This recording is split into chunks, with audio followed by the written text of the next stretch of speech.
भूक एकच नावाचा दैत्य होता. ह्या दैत्यानं ब्रह्मदेवाची उपासना केली.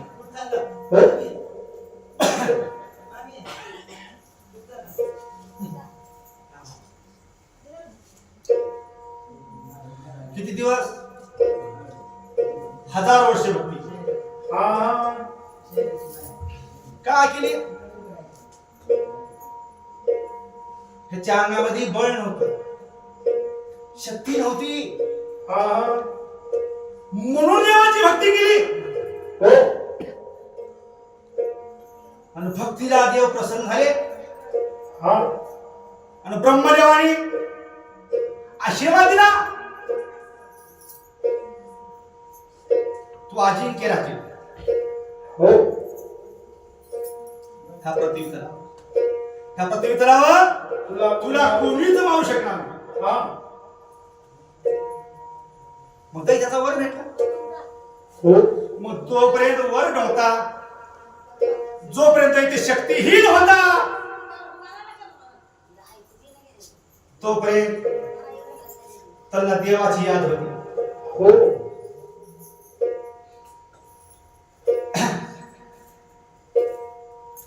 देवाचा वर भेटला, अंगात बळ आलं आणि दैत्य बेईमान झालं. आपण सुद्धा दैत्यच. जे कथ तो उठू लागत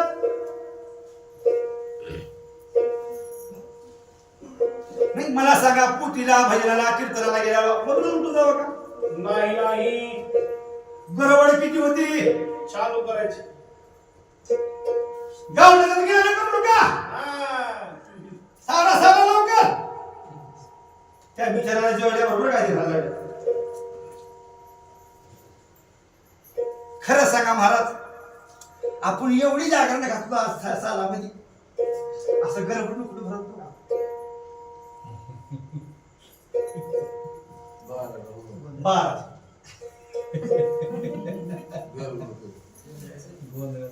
का? याचा नियम लागलेला आहे. जागरण गोंधळ म्हणले की 12च्या नंतर.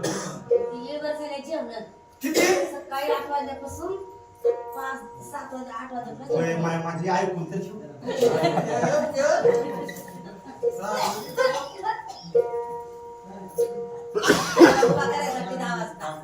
देवाचा जन्म चंपा षष्टीच्या दिवशी झाला. 12च्या नंतर तुम्ही गोकुळाष्टमी करीत असतात. आता ह्यांना काही माहिती नसेल तरी माळ फिरून डोक्याला माहिती असत.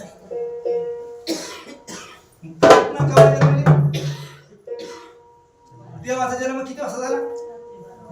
12च्या नंतर. 12:05. मग देवाचा जन्मच 12ला झाला, मग त्याची भजन खावा करावा आपण. 12 10 वाजता आणि 8 वाजता उभा करा, हरकत नाही. बसण्याची ताकद.